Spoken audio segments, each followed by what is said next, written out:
Allah beri kita akal itu untuk menerima syariat, bukan untuk mengotak-ngatik syariat.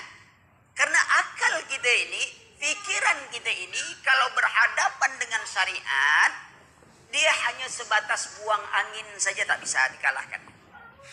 Nah, ada lagi masalah Rara Istiani Wulandari. Ini pawang hujan.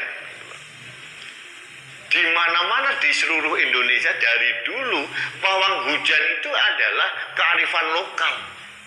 Nggak usah dikomentari. Dan itu malah etnik, nggak ada masalah.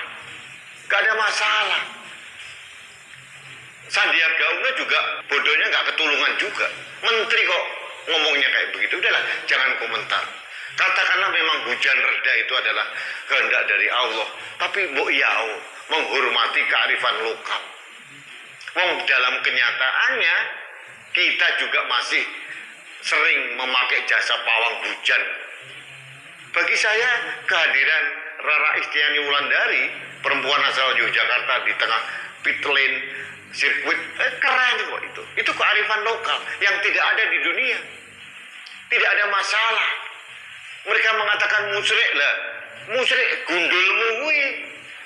Tapi ada orang, dia merasa dengan akalnya dia bisa. Lalu dia merasa tidak perlu taat kepada syariat Allah. Bahkan ingat, Allah beri kita akal itu untuk menerima syariat, bukan untuk mengotak-ngatik syariat. Karena akal kita ini, pikiran kita ini kalau berhadapan dengan syariat, dia hanya sebatas buang angin saja, tak bisa dikalahkan. Contoh, ada orang mau sholat, baru aja takbir, buang angin. Berwuduk lagi atau tidak? Wuduk yang dicucinya apa? Anggota wuduk atau tempat buang angin? Menurut akal, apa hubungan anggota wuduk dengan tempat buang angin? Justru tempat buang itu tak ada dicuci dia sama sekali. Tak ada dicuci. Dia berwuduk, muka, tangan, kaki. Tempat keluar angin, tak dicuci dia.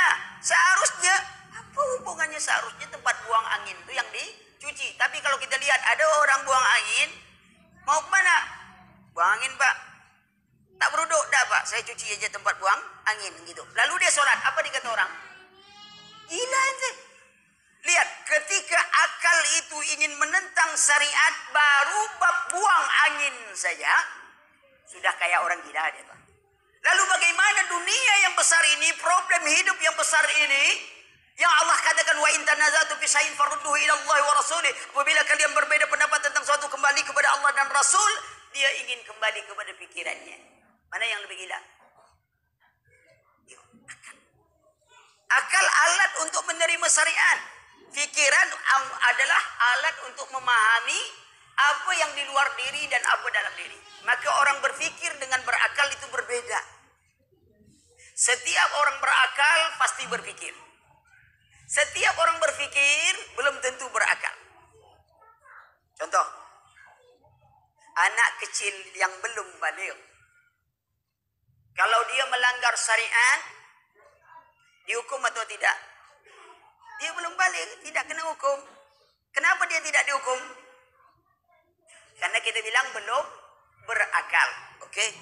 Orang gila melanggar syariat, dihukum atau tidak? Tidak. Kenapa? Karena kita bilang juga dia tidak berakal. Kenapa anak kecil tadi tak disebut orang gila? Kalau dua-duanya sama tidak berakal. Dua sudah. Yang ketiga, orang tidur melanggar syariat, mimpi berzina, dihukum atau tidak? Tidak. Kenapa? Kalau tak punya akal, payah juga. Akalnya masih di situ. Masalahnya akal itu dipahami dulu. Akal itu alat untuk menerima beban syariat. Anak kecil sudah punya akal, tapi alatnya belum berfungsi kecuali setelah balik. Orang gila punya akal, tapi akalnya sudah rusak. Orang tidur, akalnya sedang istirahat. Jadi kalau mau melanggar syariat, ya, dan tidak berdosa, pilih, ya, mau jadi anak kecil, orang gila, atau waktu tidur. Mungkin yang kedua lebih keren lagi kan. Orang gila, maklum, lebih mantap lagi. Tapi orang gila berpikir dah. Nah, itu yang bedanya, Pak. Orang gila berpikir. Udah. Apa buktinya? Kalau dia minta rokok, antum kasih pulpen, siapa dibilangnya gila? Orang gila, Pak, rokok, antum kasih pulpen, langsung antum dibilangnya gila itu. Orang minta rokok dikasih ini.